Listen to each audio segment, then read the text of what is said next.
Zone, baby. Big shook, big shook. It's really real right now. Mr. DL. 222. Who's off? Oh my God, we are back. It is the Danger Zone podcast with the legendary Big Shug, the fat Mr. DL, and Chef Tanya Nicole in the back. Yo, man, listen. Yeah, be glad to be here, man. Life is life. You know, blessed, man, for the day. You know what I'm saying? What's good with you, man? What's happening this week, man? And there's a lot of stuff going on this week. Yeah. With me? Yeah. Oh, with me. Period. I guess I'll just start with it. Just as we're speaking, right as we went to sit down, Cypress Hill dropped their new music video, Come With Me, directed by me, starring Bailey. Oh, my dog. shit. Chef Tanya Nicole's in the video. Right. Big Shug's in the video. You guys You guys can go watch that right now. It's called Come With Me off their new album. Come With Me. Shout out to Cypress Hill. Shout out to Definitely. Be Real, Sin Dog, Muggs, everybody, because, you know what I'm saying? Like I said, a lot of history with them too, man. Smoking Grooves. The original Smoking Grooves tour when we were smoking for real, right? You know, so shout out. Check that video out, man. You know what I'm saying? Come With Me. And also, you know, my man, the Pot Doctor. Oh, yeah. AKA Mr. DL. You know what I'm saying? So what's up? Mr. DL. So what's up, Chef Tanya? What's going on in hip hop this week? We always start with hip hop, so. Oh, there's a lot going on in hip hop. What do you got? As we know. Why don't you guys start off with Megan Thee Stallion? Oh, okay. Well, since we jumped into there, they were having a conversation about a single that she just released, Plan B. People think that she's, you know, dissing Tory Lanez, but she just basically is saying that, you know, she was just venting. You know what I'm saying? And the way music is now anyway, if your relationships are so public for entertainers, if both people are in the light, you know what I'm saying? Because sometimes when both people are in the light, there's always something that comes out, you know, one way or the other. Yeah. Definitely. So, and in your private, your private problems become public problems. So, because people know that, and it's been detailed, and you know, story about her and Tory Lanez, and him, you know, supposedly, allegedly shooting her and what have you. So they follow that, and she's just saying that, you know, I'm venting, and maybe with her venting in the Plan B joint, maybe she's all something. Maybe there's some truth to it. Now, didn't she just sit down with someone, with Gail Weathers, and have like a cry fest talking about this whole incident and how she got shot in the foot, but she originally told the police that she stepped on glass. Right. But I guess the medical reports came out and said that she did have bullet fragments in her feet. Yeah. No, she Oh, you cried, think it was Sean. fake? Everybody cries. I It was mean, like 2 years ago. not me, but I'm saying, Everybody else cried. motherfuckers be in court crying. Motherfuckers be in fucking getting food stamps crying. Motherfuckers be crying, man. Like, turn it on and off. They call that farce shit. I love that dumb shit like Judge Judy and all them. When they be on some shit like, they be like, all right, stop it. Don't even do it. I laugh my ass off because I'm saying I know about that fake crying. Rest in peace of them toes. Yeah, Doing well, the thing. she probably still got her toe joints, but we know the story, you know what I mean? Maryland woman claims that Jay-Z is her father. 28-year-old Maryland woman. And this story is coming out of Cambridge, Massachusetts on Hip Hop DX. Right. Wow. So, you know, I don't know if I believe it or not. I don't know anything about it, but it has happened recently with Drake. Remember Drake had a hidden kid somewhere in Mexico hiding out somewhere? Well, listen, but Drake's kid was a kid for real. You Yeah. see what I'm saying? Like a little kid. Like Dr. J. Dr. J also had like a child that nobody knew for years until the kid became a professional tennis player. Okay. And then it came to light. But he always took care of mom and took care of the kid, but they really had no relationship. But it's crazy how, like, when they put this picture up here, so they probably want us to think that, like, the kid looked like Jay-Z. Oh, she looks like. You know what I mean? But man, you could put us up against every I mean, a lot of different shit. You know what I'm saying? I mean, like, people just Big shit. What you saying? Black people look alike? I mean, that's what they try. But now some people think that I'm DL's father. But I mean, I have to let them know rather quickly that, you know, that's not really the case. It says right here that the 28-year-old Yo, Letitia T. Daddy. Macer who's that's like a good name right there. What's her name? Like, should be like a rap name. Letitia T, and that's her nickname T. Macer. She could call herself whose Lottie handle? Macer. Whose Instagram handle is what? Jay-Z's first daughter. Wow, that's coming on strong. Yeah. That's coming on strong. Yo. So shout her out. But you know what though? Too, like I was just saying. Shoot your shot, girl. What I was just saying, like somebody just recently, man, about 2 years ago, said the same thing about Guru was their father. Oh. You know what I mean? So, obviously, you know, certain things it proved to be false. But it's 2022. If Jay-Z's your dad, go down to CVS, get a fucking blood test, and well, be like, she can't go get a blood test. yeah, they but both got it. Yeah. You know what Yeah. I mean? You know, so I mean, but you don't know if she just found that out. You don't know if her mom was just like I don't. drunk one day and was like, "Hey, I don't- baby, boo." it could be I true. don't really believe it. No because- woman's gonna wait 28 years to yeah. come out and say, Yeah. "This is your dad." Yeah. This billionaire guy, by the way, Billionaire dude. is your dad. Fuck. Like, With come your broke ass. You know what I mean? Yeah, So, I like mean, this. I'm just saying, though, on some real shit, though, come on, man. But a lot of shit is, man, you know, a lot of shit is some bullshit ass news. You know, we're here to talk about certain shit, man, and what we think. And we'll wait. We'll see what happens, Yeah. man. You know what I'm saying? My opinion is it's probably. Doesn't matter the opinion. The only thing that's gonna confirm or deny is the DNA test. Who's next? One thing that's going to confirm it or not is you be like, you're not even his daughter. You're a man. Nah, but I'm saying, you know, this is the life we live in. You know what I'm saying? So it is what it is. You know what I mean? Now, it came out today What came out? that That's your man. Yeah, your man, Tanya. that MGK, as people call him, nice. MGK, coming out with a rap album. It's come back to rap. He's talking about how he don't got nothing to prove, See, and now, he just wants to like do music. Eminem stands, they'll act like Eminem chased him into another genre of music. I'm like, come on, man. Like, I do think Eminem is obviously better than Machine Gun Kelly, but I think Machine Gun Kelly's diss to Eminem was the hardest the hardest battle he ever had. Let me tell you something. Personally, my personal opinion. Let me give it to you like this. I don't think the guy's good. I'ma give Eminem battled Insane Clown Posse, Britney I'm going to Spears. give you two guns, man. Listen. People battle Eminem. People battle Eminem or want to come at Eminem or because he's been on his perch for the longest, man. For the longest. Yeah. Like, listen, 90s. it's a shame, but I mean, if you're white and you're rapping, you know what I'm saying? They always compare you to him. Yeah, it's You crazy see what I'm saying? because they didn't compare him to Everlast, though.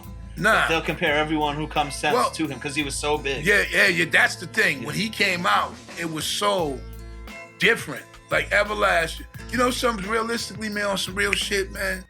Somebody might have heard Everlast and been like, yo, man, he sound like he's black. Yeah. You know, shit like that. That's just how it was, right? Some different. Especially dropping the N-bomb on records like he did. Well, I mean, not even that. Just the fact that he's talking the way he was.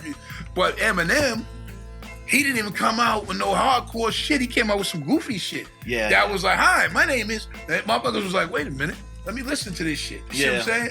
And then he proved to be, no matter what you think about him, the dude is man good at rapping. I mean, it is what it is. So every dude knows, like why? Because every white dude is like the next Eminem, unless they're country, or southern. Put it that way, white rapper. Then it's like, oh, he's southern, like Paul Wall or something. But Bubba Sparks. Yeah, but I mean, Bubba Sparks, you know, which are good rappers in their own right, man. But it's like he's just the separator. So Machine Gun Kelly and all them, it's always gonna look like. It's gonna look like you just going at him, but I mean, like nobody ain't knocked him off the perch. You know what I'm saying? we said that. That's some corn We shit. said that to get into the real news about Machine Gun Kelly. What is? I just Is that him corn is corn. him and Megan Fox, who got gorilla thumbs, but she's still hot. She got what? Look at her thumbs. It's got like Let me see thumbs. thumbs and shit. Find Yo, thumbs. dudes be saying some crazy shit. Megan Big Fox giveaway. revealed today that her and Machine Gun Kelly drink each other's blood. Blood. Hey, wait a minute, hold up.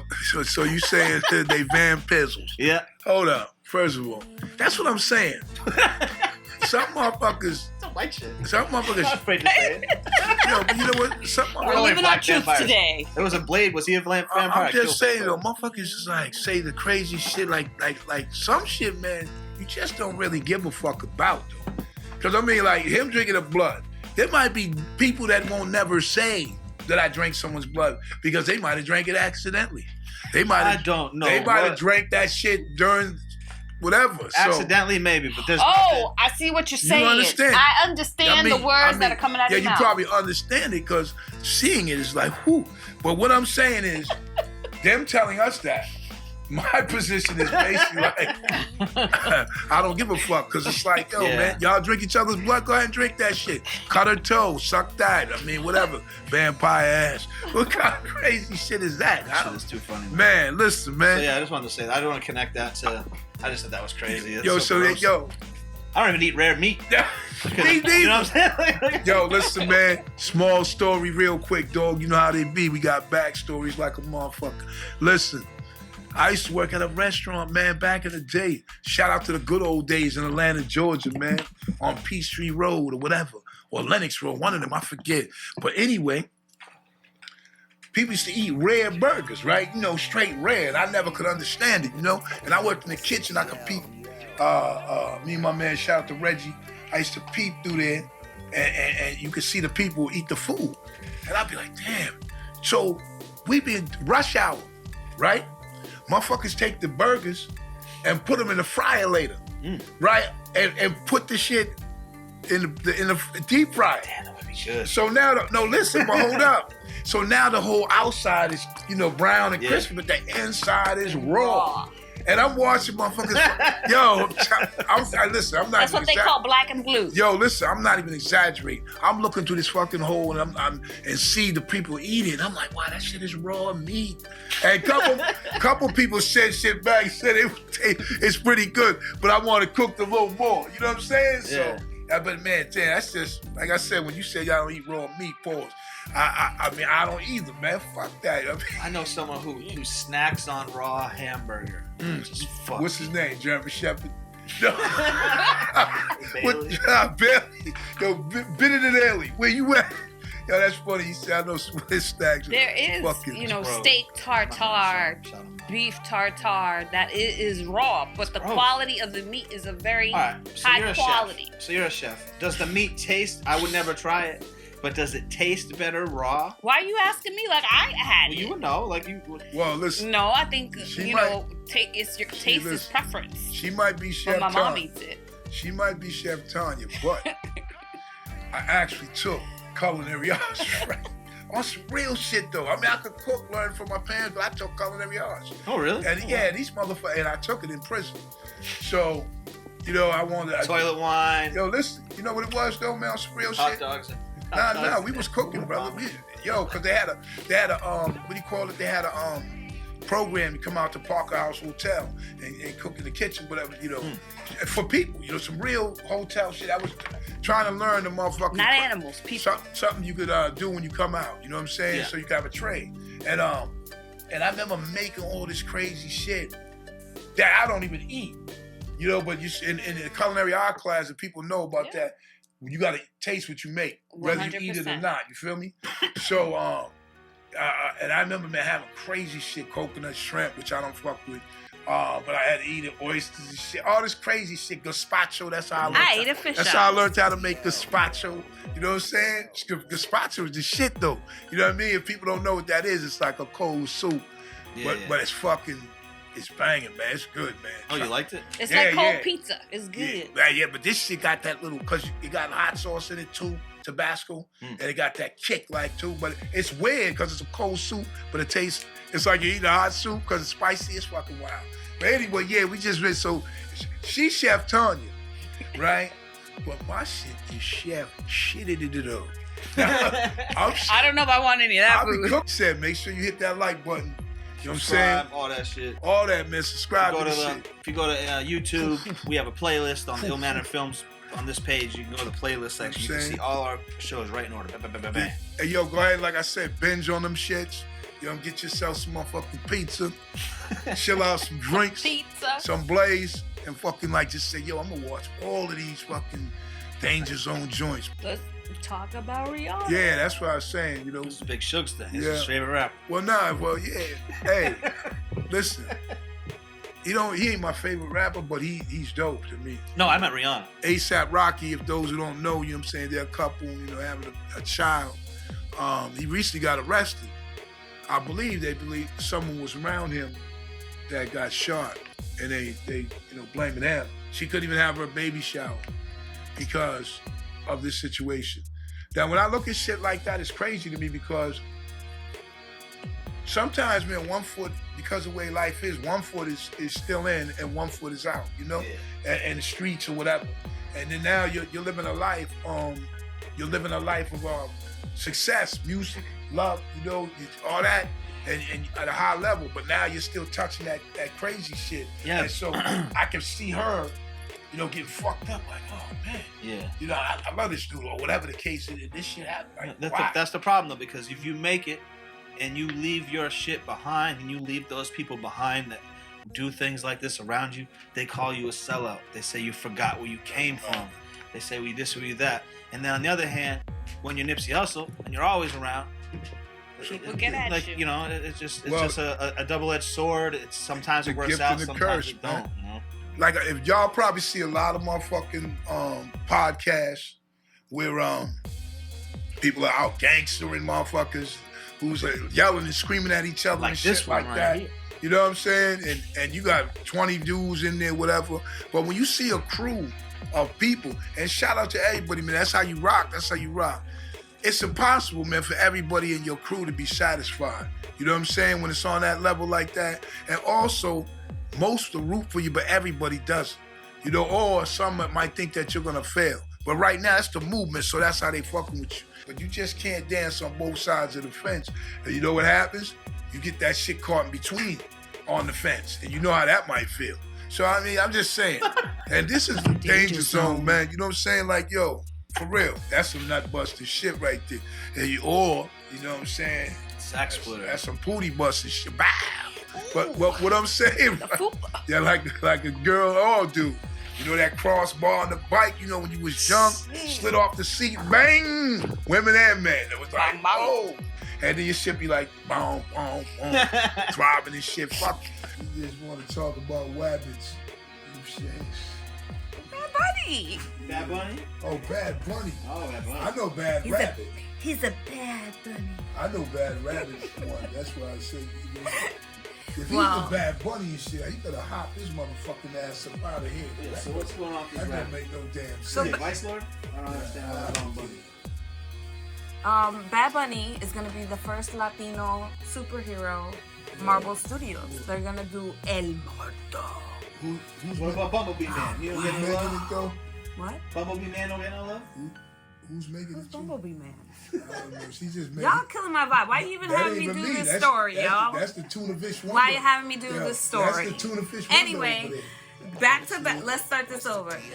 So Bad Bunny is the first Latino Marvel hero. Okay, and he's gonna be the star of this movie. That's right. It's called El Muerto, which I guess it translates to kind of like basically death. No guess, just tell us. Well, it means death. The death. He's like the Grim Reaper. Yeah, he's the Grim Reaper. Dwayne Haskins. Yeah. It comes out that he got killed on the highway by a truck, 95, a dump truck. I actually read the police report, and the dump truck was, I think, the second car to hit him. No, the dump truck actually was the first. Was the first? Yeah, then another car hit him. They say there might be a third, but the third car was not on the scene. But see, it's plus it's not people's, like, think about it, it's right? It's the witness. First of all, the thing about it is, they came out now that he was walking on the highway to get gas. I read the police report. So I'm thinking to myself, number one, you can't never diminish the effect that his death has had and the pain it has caused his family. So I understand that. But then you want to wonder why his wife had called the police and reported him on the highway because he had ran out of gas, and she was frantic about it because he didn't call her back because he said, I'll call you back when I get gas. So now you think to yourself, why is this young man on the highway running out of gas, playing in the NFL? He ain't broke. And then why? Okay, stay in your car where it's safe and call your little road service. That's like, it's two things. It's like CTE shit, man, that's going on with that shit. Cause that's some weird shit, man. But it really was weird. But then his parents didn't come to his funeral because they had never met his wife, and they didn't want to meet her under the pretense of it being his funeral. You know what I mean? So Well, That's where it's at right now. What I understand is that they didn't get along. Probably didn't. They weren't approving of the relationship because apparently, the reason why he was no longer playing for Washington was because of their tumultuous relationship. Allegedly. Because he couldn't play good. Oh, well. The NFL is real. They don't care what you do off the field? No, is that what you're saying, Big Show? No. Okay. The NFL? Listen, think about this. I'm saying okay. Think about this. I mean, not to say it's right, but there's players that have killed people, homicides, situations, and with vehicles, vehicular homicide, all kinds of crime. But I don't so really. Do you think that's what they said? Yeah, they but I let don't him go, really. or they were like he sucks? Huh? Do you think that's why they said they let him go, or you think they were like he sucks? No. He obviously your performance speaks, man, volumes, man. If Ray Rice wasn't on a film, punching out a woman, whatever, we don't know if he would have played in the NFL longer. But he was on the diminishing side. He wasn't the star. So you know what I mean? So now you turn it around, right? You look at some things that they say about people, like crimes that are committed. Mm-hmm. We don't actually know everything. Absolutely. You know what I mean? But, and that type of, bouncing back to that type of story, you got Joe Mixon, who plays for the Cincinnati Bengals, punched this chick's lights out. Bow, right? And it was on film and everything. You know what I'm saying? So, he's playing in the NFL. But man, because he can play, Ray Rice can no longer play. And then they just be like that. They'd be like the NFL would be like, get the fuck out of here. Just like that. Get the fuck out of here. You know all right, so let's get back to Dwayne Haskins. First of all, rest in peace, Dwayne Haskins. Rest in peace. Condolences to your family and all. You know what I'm saying? I really don't understand what the hell happened. Your wife seems like a firecracker. But she's like only 24 as well. She's young too, so they didn't even get a chance to really see what this was, this life, you know what I'm saying? Wu Family Moving Company. They've been your neighborhood moving company for over 10 years, offering swift, efficient, and stress-free moving. Just call Wu Family Moving at 978-398-2784, online at ROUXFamilyMoving.com. Usually we have stupid as hell. Nah, we gotta have stupid as hell. We still have stupid as hell this week, but it's fucking upgraded this week. Usually it's the stupid person. No. This week it's upgraded to stupid as fuck. So you gotta hide your children for this segment of stupid as hell. He's still like a stupid person. Like it says, first of all, Melvin, what are you thinking, Melvin? Listen, the bottom line is this week, man. You know what I mean? Stupid as hell, but I'm really stupid as fuck. is Melvin Townsend. Melvin Townsend boarded a plane.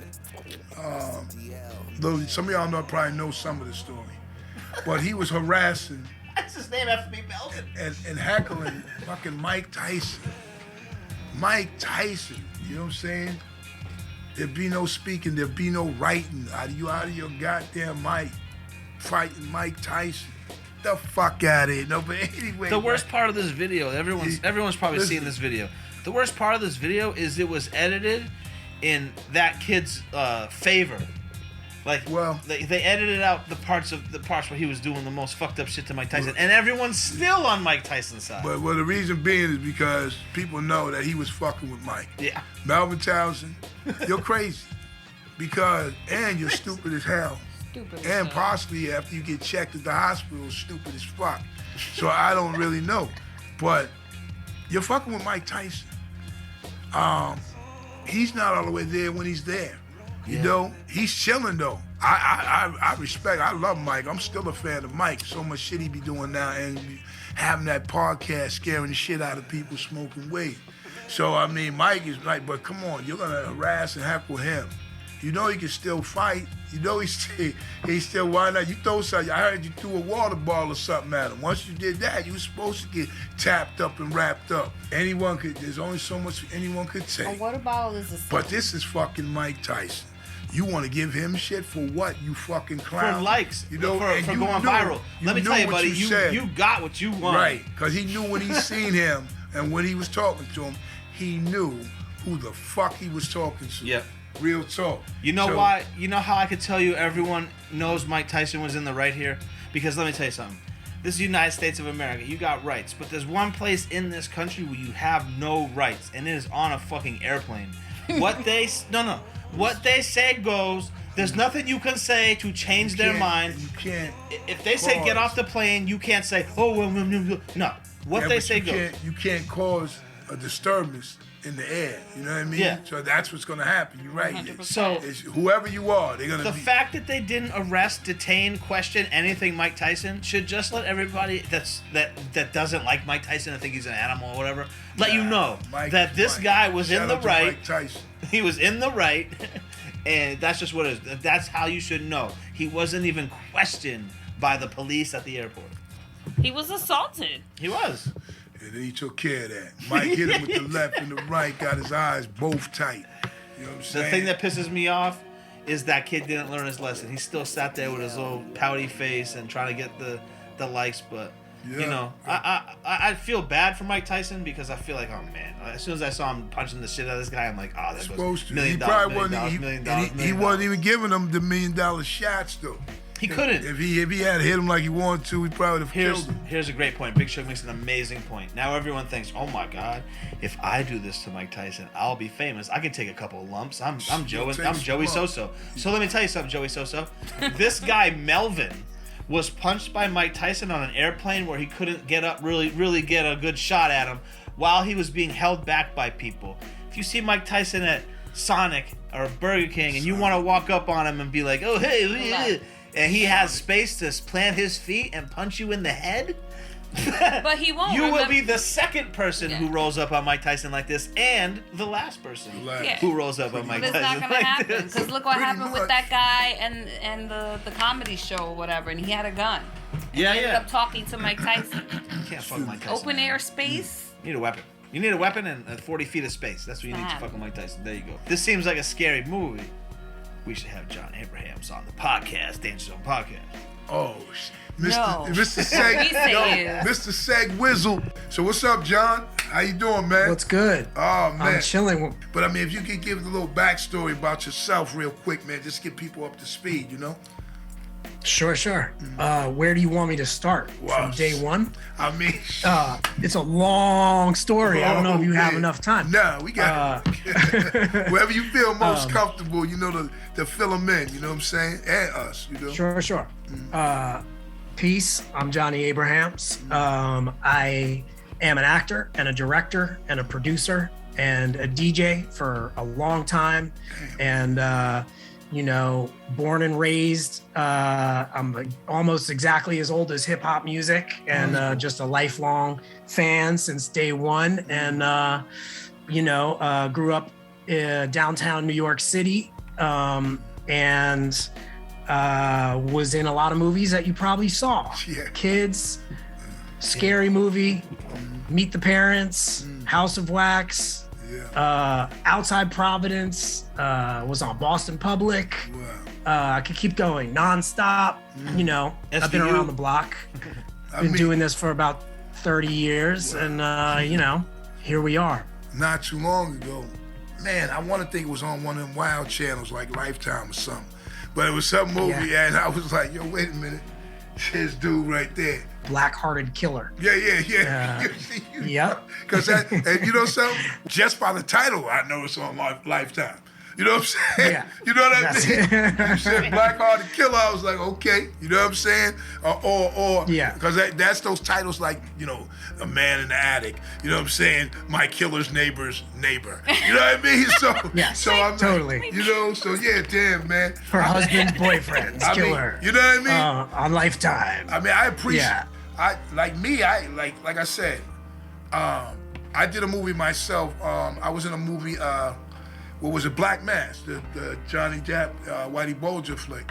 You know what I'm saying? I always like to tell people. Great flick. It was only like 3 black people in there, so you know I was in there. I mean, it was of the time. It was what it was. You know, like you know, like I seen you in so much stuff, and it's like I'm like, do you like a certain acting or parts, better than others, or you just like to challenge yourself and be in these different characters, Honestly, man, I like to have a job, right? So that's cool. I like to have a job, and so I grew up. I was a big like cult and horror fan growing up, and I just grew up watching like all kinds of movies, and I always wanted to be like that guy who from all kinds of things, but you might not be able to put your finger on it. Right.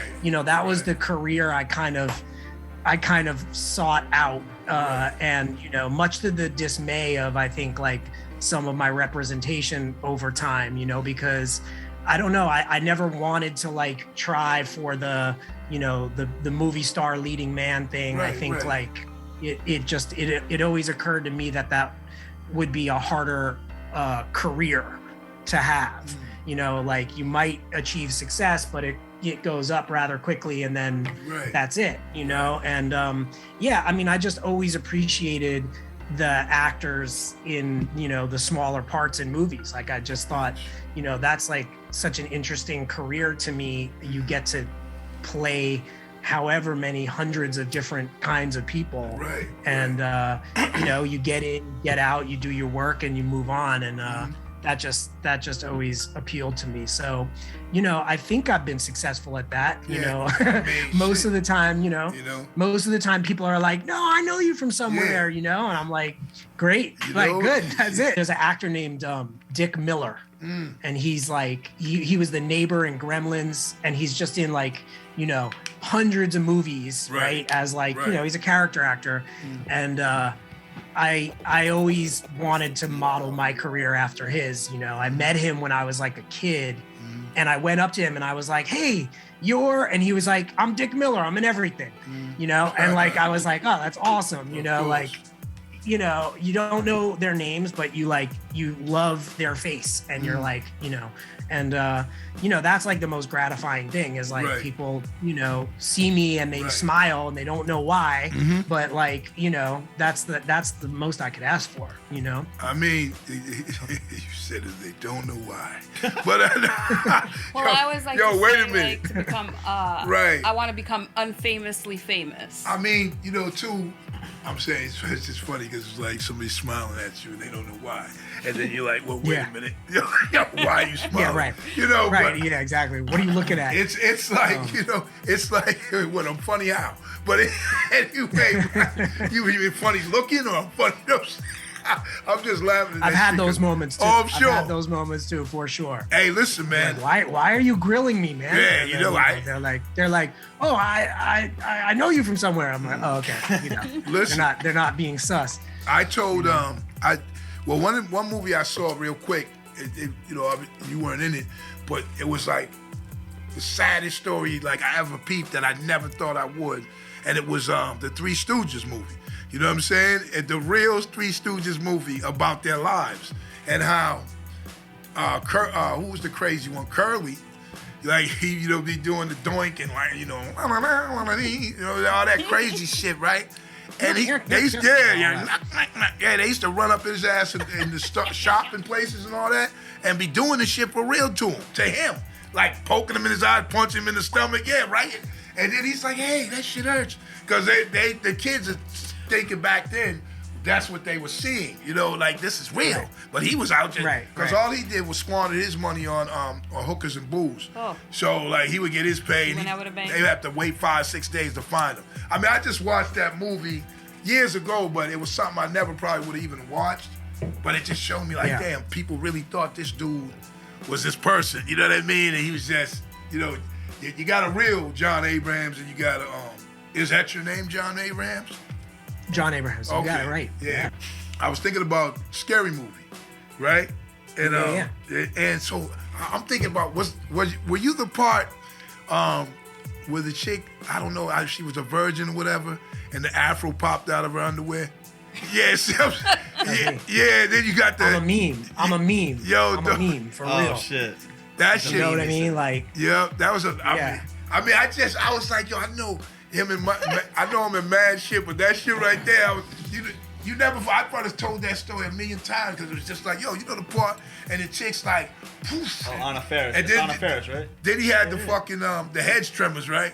Yep. Yo, that was the shit though. I'm like, I never forgot that because that's some shit when you think like, yo, wait a minute, man. You know, whoever was writing that, they're like, they was on some shit, smoking rocket fuel or something. That's well, I mean, you know, all praise due to the Wayans. The Wayans, those are my people, and like they're just all geniuses, and I love them, and you know, I'm very lucky that I've continued to work with them, you know, in my life. One way or another. You're a meme there too. I don't know about a meme, but you're stoner culture royalty when you shoot him and he's the smoke's coming out of his body and he's inhaling it while he's dying. Yeah, he's like, oh shit. That's like, you want to hit this shit? That's one of the funniest stoner moments in for real. And that for real. Is Jon Abrahams. Now, man, let me tell you, man. Like, well, he's stoner royalty again in I want to say Meet the Parents. Aren't you the stoner in Meet the Parents? And keep going on the roof smoking? Yep, that's me. Yep. And Outside Providence as well. Outside Providence, I play a guy named Drugs Delaney. Yeah. Who's like a cult stoner favorite, you know? So you get to play them guys. When I'm in movies, then I have to be the other, just the straight drug dealer. You know what I'm saying? Or they got me as a fucking, you know, he could be the stoner, all that. Me, I gotta be, you're a tough guy. We need a scientist, we need a thug. You know, number one. One thing dope about you, and this isn't like, how tall are you? Is this something you? I'm 5'8". Okay, this is what I'm about to say. So this is. But you can still call me Sergeant. Nah. Hey, but hold up. Guru used to be like, I'm 5'8 3/4. And this is my best friend, and I'm like, yo, dude, what the fuck is that 3/4? Yo, you're short as hell. I'm like, you know, so it makes a difference. No question. It makes a difference. I mean, when you're short, it makes a difference. It's the difference between being a jockey or making cookies. So it's like that's right. I mean, you know what I'm saying? So, but the thing is that I got from you too is so you know you get into your character. I'm gonna do my job to its fullest, you know, while I'm there. But you know, it definitely that taking it home with you can take its toll. You know, it can really affect you, and like. No matter what, I think it just sort of bleeds into you for a time, and then like it, there's a short period after where you sort of have to shed whatever it is. Right. But like, I don't know, I mean, there's like that famous story about Dustin Hoffman and Laurence Olivier when they were doing Marathon Man, I think it is, and like Dustin Hoffman's character in the film like has been up for like 3 days or something like that, and Dustin Hoffman showed up to set and he was like super out of it, and Laurence Olivier was like, what's wrong with you, and he was like, oh, I just I've stayed up for 3 days just to be the be in this, and and Laurence Olivier was like, why don't you just try acting? So there's a fine line you got to balance, but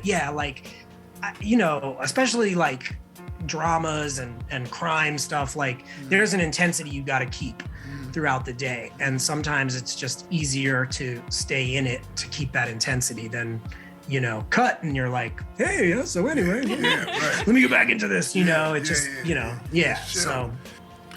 like, I've been in a few movies, I'm trying to get in one with John when John puts me on type shit, Let's go. Yo, but Let's go. So when I was in the movies, recently though, right, they've been doing this thing, self-tape. You know what I mean? Like, with the auditions. I'm like, oh shit. Yeah. Yo, I'm at the crib, I'm like, doing my thing now in the hallway, whatever, right? And then I see you, like, with the company, like, this shit is like really overlapped. Like, cause I just did a few of them, like, you know what I mean? And I'm like, wow, so kind of like, what's that about? Or what's, Yeah, so I mean, you explained it well, but like, it's because of the pandemic, but even before the pandemic, like, at least first round auditions have kind of all moved to being self-tapes. Right. So when you get the audition, it'll say it's a self-tape audition, which means you got to make your audition tape at home and send it in. You're not going in person, like the kind of cattle calls that everybody knows of or thinks about in terms of auditions don't exist anymore. And they're certainly not going to come back for first round auditions. So I've, for one, like throughout the whole, pandemic and shutdown and all that stuff, like I had to make tons of tapes. And I'm like you. I'm at home. Like I gotta find like a nice plain wall. I gotta find an actor to read lines, and everybody's busy or doing something, and so I gotta call my girlfriend and have her read lines over the phone while she's at work and she's not an actress, and I gotta edit it and all that stuff. And I just sort of I had been to some other self-tape places, and I was like, there's a real need for this. And it is, man. My homegirl, Demetra Seeley, we partnered up and we were like, let's open a self-tape studio in LA so that, it's sort of a convenient place for actors when they get these appointments. They just come in and they get an actor who's a reader and they shoot them on a good camera with a nice background, and then they edit it for them and they get the whole thing by the time they walk out. So it's like a audition salon or something. It's the convenience of it all. And I think it's a needed thing. I mean, it's a niche business, but it's a necessary business, at least in LA, and I hope New York eventually, and maybe other places. But it's definitely here to stay. Like the self-tape thing is here to stay. Like I said, I always went in, but now, like the last 3 things, like over these past 2.5 weeks, it's been self-tape. So now I'm getting mad comfortable with that. I mean, I always was cool, like going. They say come in and read. They get to see. I'm gonna go and They get to see more people. They get to see how they look on camera. So I guess it makes sense. Like he's saying, they like someone Josh Brolin tried to when he was trying to be in No Country for Old Men. He submitted his tape, like you guys are saying. He filmed it himself, but he had Robert Rodriguez film it. So when when they got the tape, they were like, we don't really want you, but who lit this? With me, with me, it was excuse me. Like I said, all of them. It's the same to me when you're going in. I know I'm gonna read. I'm prepared when I go. The only thing that was different was like a situation with Larry David, where he's improv. That's fucking awesome. So when I went in there with him, like it's not really a self-tape thing, because now you probably will have people. This is just for them. Now I see what's up. But if you had a self-tape there, now you people got trying to come up with this comedy. You know what I mean? And what he was doing was like, the woman came out and she's like, Carol Pickman, casting agent. She was like, hey, don't go in there trying to be funny or whatever. Yo, my shit is already like that. So I'm like. Yeah, well, there's trying to be funny and there's being funny. Well, the fact that she said that, and anybody who knows me knows that part. So I'm like, so I almost go in there knowing he say his shit, Larry David. Then I gotta say, gotta hit him with the comeback. He started laughing and turning red and shit. And he was like, yo, that's just the right. Send the rest of them. He goes like this. So you know what I mean? He laughs. And it was and I knew that though, because I know me, and I know when he said what he said was some easy shit to be like, oh, boom. He said, listen, well, just like that, we're all set. And so the other dude is standing out there going home, and they're like, oh, we knew you'd get it, but no, you didn't. But I mean, I went in there, I'm shook. But I like the whole self-tape shit, and I just had peeked that recently on you. You know what I mean? So I was like, damn, let me bring that up with you. That's dope, man. And a growing Thank thing. you for letting me plug it. It's Stella Self-Tape Studios, stellaselftape.com. Check it out. Damn, shit. I felt like I felt like we owed you money and shit. He was like, fucking telling you right fucking now. You and that fucking dude next to you. That's the New Yorker in Don't him. fucking come back. We're New Yorkers in here too. I have a question about. Oh man. I'm an independent filmmaker. I don't make movies on your level. I make independent movies. But I have a question about you've acted with Robert De Niro, who I guess some would say is the biggest actor. Fucking nerd. Some would say the biggest actor ever. My question is, do Robert De Niro, Ben Stiller, or even like Marlon Wayans level actors show up to the reads and the rehearsals, or do they just kind of do it themselves and then come in on shoot day and knock it out? So, the thing is like with movies, right, is like there's not always a lot of rehearsal time. Okay. Usually the rehearsals are right before you're, while you're setting up to shoot the scene. Yeah. You'll rehearse it, block it out. But sometimes you're lucky enough to get rehearsal time. And yeah, like, on Meet the Parents, like I had to audition with Ben Stiller, and that was a sort of similar to your Larry David situation. It was like, an improv session. And then, once I got past that and past everybody else, like the final boss is Robert De Niro. You got to go, in my case, I was lucky enough. I just got to go meet him and talk to him, and I didn't have to read with him or whatever. And then he signed off, and that was like a dream for me. But yeah, like on that movie, there was rehearsals as we were like setting up and blocking it out and stuff like that. And yeah, those guys were always there. I mean, they're always there on movies. Bigger movie stars have stand-ins, and sometimes they'll once the coverage comes around on the other actor, they'll be like, hey, I'm sorry, I gotta go. Like my stand-in's gonna do my off camera for me. Right. But that didn't happen that much with those guys, thankfully, because that can be like super disappointing if you're like, oh, I finally get to do my, thing with this person that I love. And then they're like, you're looking at a lookalike, and they're like, see you later. Like, I just got what I needed from you and now I'm out. But yeah, that was my experience. Like those guys were definitely like as in it as they could be, the thing about at the time. So the thing about me is, I don't know, like the movies that I've been in, of course I haven't done as many as you and all that, but the ones I've been in, the star of the movie was always we was cool as shit. Like, you know what I mean? We really just, people always say, well, how's Ben Affleck? Or how, like I directly was like chilling, like how me and you were talking, like just talking about all types of shit. Well, you did tell me you were gonna knock him out, Big Shit. Well, I mean, that's only because but I saw some joking shit. What happened was me and him were the same height, 6'3", and he kept doing all that boxing shit, like, in between thing, like and he said, I'm not used to being in movies with guys as big as me, like the same size, whatever. And I said, yo, listen, you might have been on the cover of that Men's Health, because he was just on Men's Health, right? I said, but I'll knock you the fuck out. Like, we're all in play shit. I got the part. It ain't like they dropped my shit on the floor.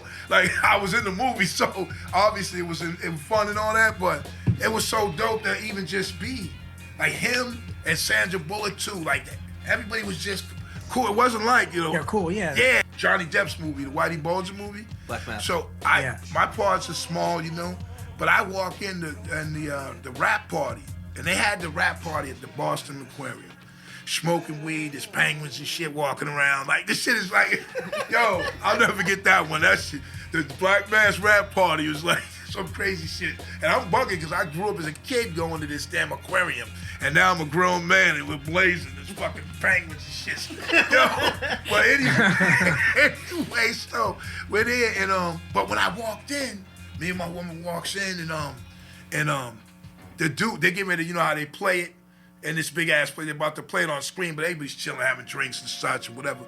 And they go, Big Suge's here. Blah, blah, blah. And I was like, yo, to me, that was dope, because I was like this much of the movie, like, you know what I'm saying? But I guess it was that imprint with dude, like the director. But you had lines, like, you showed that, as much as little part you're saying it is, you showed that Whitey Bulger was respected not only on Winter Hill, but also in the black neighborhoods, where he could roll up and fuck with a Big Suge type guy. But he can't fuck with Big Suge. He hit me with a pipe wrench. No. I'm saying in the movie. I know, I'm fucking around. You know what I mean? So it showed, like, you might have had that little part, but that that showed that he wasn't just in South Boston. He was also running over here to this neighborhood. He was over here in this neighborhood. The scene is, dude jumps out of the car, and he says, Whitey's gonna come up to you, and he's gonna punch you, and then you're gonna fall. I'm saying to myself, right in the movie, I'm like, listen, man, there's no way that this fucking dude is gonna come whitey and drop- punch and me. drop you like And I'm that. Yeah. So that's how they come up with the pipe wrench. Hold on a second. You know what You I gotta mean? say how you said it originally. You gotta say, you guys making a comedy or a real movie here? I mean, no, I said that. That was with the drugs in the other movie when Oh, see, I see. when they had you knocking on doors and you're giving people bags this big of fucking drugs. I'm like, what the fuck are these? Like, so it's just me coming from like how we would come from, you know, real life or the street or myself. Here's a kilo. You know, and I'm saying to myself, and guess what? So they go get a pipe wrench, and he hits me with that, right? And Johnny Depp comes over, because after he hits me with that, I fall to the ground. Then he's like, and kicking me, you fuck, and then he pushes my head, right? And my head bangs off the concrete. Like, you know, like, he's in character. I know about him, so I'm like, but my shit said bing, right? So I'm seeing hot dogs and shit, right? And I'm like, yo, I'm gonna fuck him up. That's how I really felt. And it's a movie. I felt like, wait a minute. But one thing about him, to this day, yo, I played my part before they hit the little shit.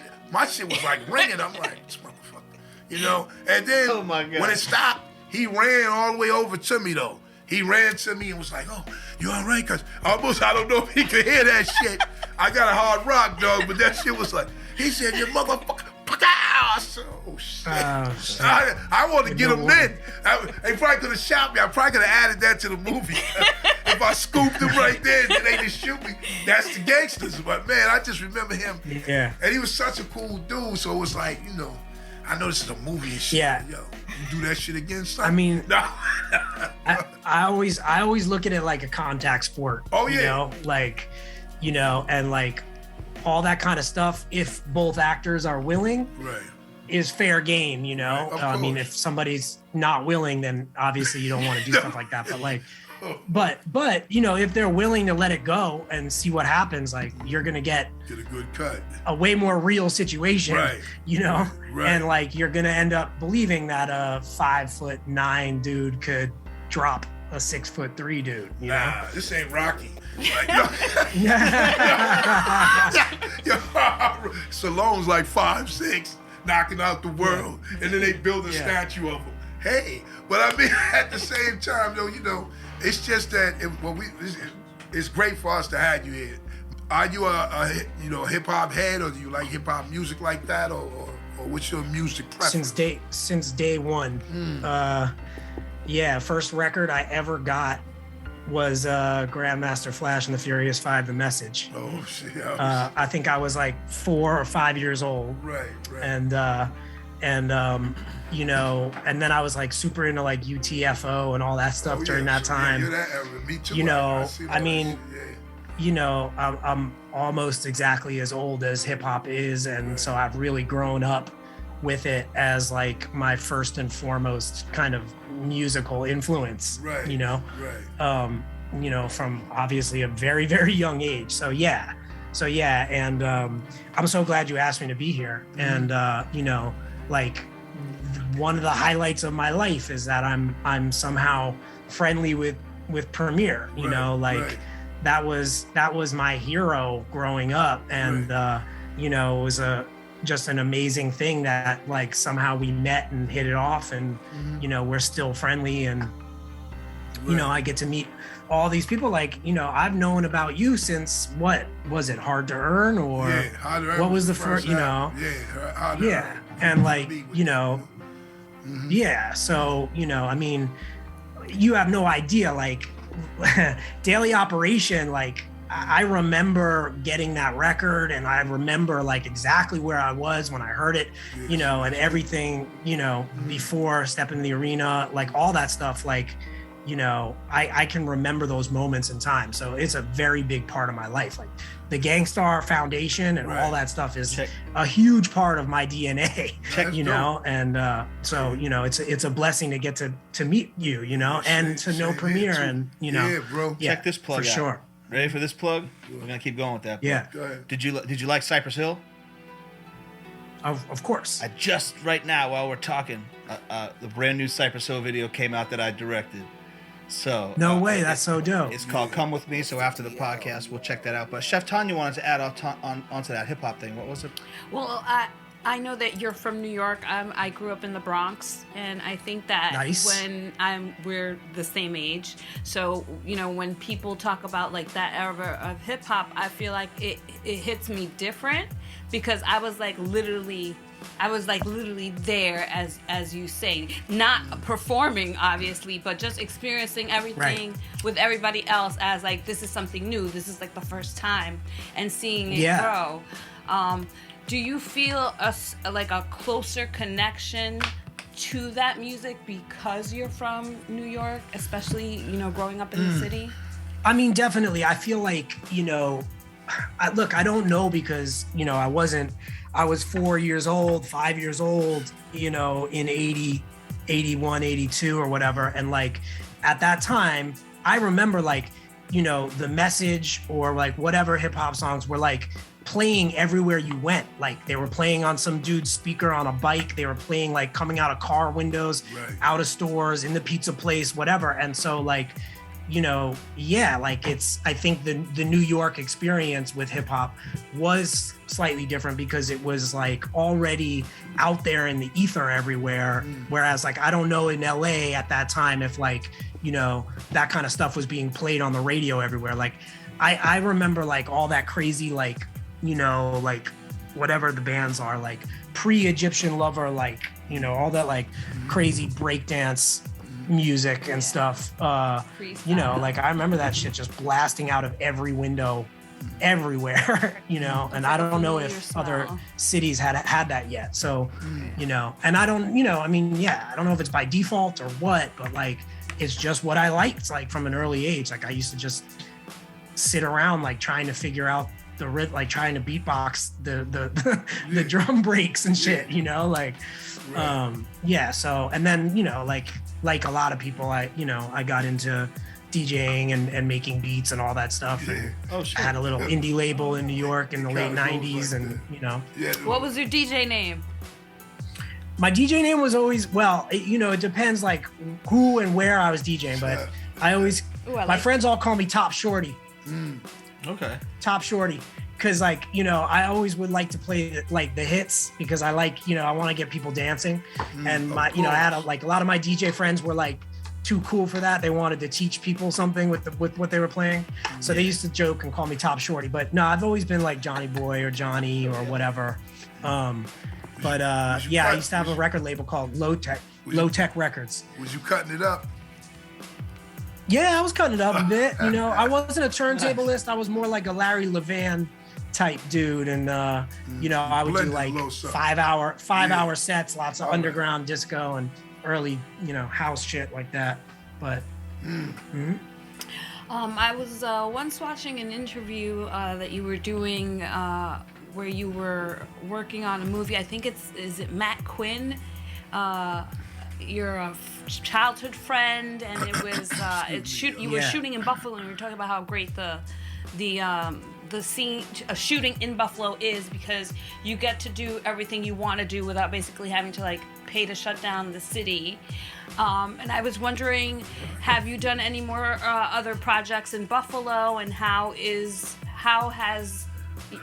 Buffalo developed since you and Matt have touched it? And are you still, you know, working on that? Buffalo. So, you know, shout out to Matt Quinn. That's my best friend and my DP, my cinematographer. And we did 2 movies in Buffalo. The first was All at Once, and the second was Clover, which is like a crime comedy, kind of throwback, culty kind of vibe film, which came out in 2020. Both of those are available on Amazon, so watch those. Nice. And listen, watch those. But fucking watch those. J.A. But it's got a hip hop scene now. It's crazy. Yeah, Piece to Griselda. Yeah, I got some stuff with them. I did some beats for them, some videos for them. Yeah, that's so rad. Yeah, I love those dudes. Those dudes have kind of saved hip hop for me. Recently, you know, and. I'm not wearing it right now, but like usually I'm wearing my Griselda hat right there. Piece to Griselda. Yeah. Oh, props. And because he's a Scorpio. Yeah. Yes, that's right. And Scorpio. So is Mr. DL. Little Top Shorty up in there. Nice. You're October 29. I'm October 30. What year? What year though? What year? You know, 80. I freestyle all year. He's a 80. Yeah. All right. 1977 is where it's at. I'm hanging around. No, Yep. I'm right around. 77. That's right. I don't know. My shit got some numbers in there. But them shit's up there. You feel me? I got numbers, but I mean, right now, I'm the ageless wonder. You know what I'm saying? That's right. That's fuck? right. I'm That's still right. bringing it, man, like a serve, like a tennis and submit a serve. I'm on it. You know what I'm saying? So you've been 27 for a long time, on right? some real shit though, man. But it's like, Yeah. you know, the grace of God, and I'm able to even venture out and even do this podcast, the Danger Zone podcast with my man Mr. DL, and sometimes Chef Tizzle. You know what I mean? She's not a DJ, she's a cook. But that's what they be telling me, because she don't never make shit when I'm around. Yeah. You know them chefs that you're like, okay. Is chef short for? How come you don't bring her no rhymes? Yeah, with my rhyme. Yeah, but you know, I mean, it's been great having you on here. You know, It's great to be here. Because I could talk like forever. That's just, you know. You got any questions? No, man? we're good. He answered everything. I had Listen. Well, what does he have going on? What's up and right. coming? What are your socials? Yeah, something new coming, John. What? Yeah, I'll plug some stuff. Go ahead. You know. Let's go. Well, like I said, I got this new self-tape studio, Stella Self-Tape, StellaSelfTapeStudio.com, and I directed a movie called Exploited, which just came out like last month. I think it's on VOD right now everywhere. I know Spectrum on the East Coast maybe, but yeah, that's called Exploited, and developing another feature right now that I'm trying to make next year. And you know, man, just trying to keep my grind on, trying to be whatever they want me to be in whatever they want it to be, you know, and stay busy. Keep on keeping it, man. Keep on being the busiest man in showbiz. You know what I'm saying? That's right. You know, you're the main killer in a horror movie. It's awesome. Yeah. That's like something I'm saying. Like, of accolades. Like that's like whatever it is. Like, I've been the cool, killer in a couple, movies, you know? and I've been the killer in a couple, and I've definitely died in a lot of movies. Yeah. Like for a while there, it was like every movie they were like, "Oh, yeah, sorry, you're the guy who dies." We're like, "All right, great, you know, no problem, no sequel." Flashback? No, it could be a sequel. Flashbacks, man. I tried to get them to make me Ghost in Scary Movie 2. Oh, no, couldn't work it out. Yeah, see? Well, at least you shot your shot, though. I mean, you know what I mean? It is what it is. You know, hey, I'm cool. He's good. Hey, listen, John, man, listen. You on Instagram and shit, right? I am at the real Jon Abrahams, and you spell my name JONABRAHAMS, like two Lincolns. We see, he on some gangster shit. Top Shorty, he just flipped the script on us. Like two Lincolns. You know what the fuck I'm saying? Hey, yo, it's been dope, man. It's been beautiful. I appreciate you. I think that's it. Word. I think that was an amazing Danger Zone podcast. I think it was amazing as well. Appreciate, man, you know what I'm saying? Y'all today, what we talked about, you know, I always have a good time coming up here, smoking the rocket fuel, talking shit, you know. Y'all gotta hit the like button, subscribe, you know what I'm saying? Come on, chill, man, see what's good, get enlightened.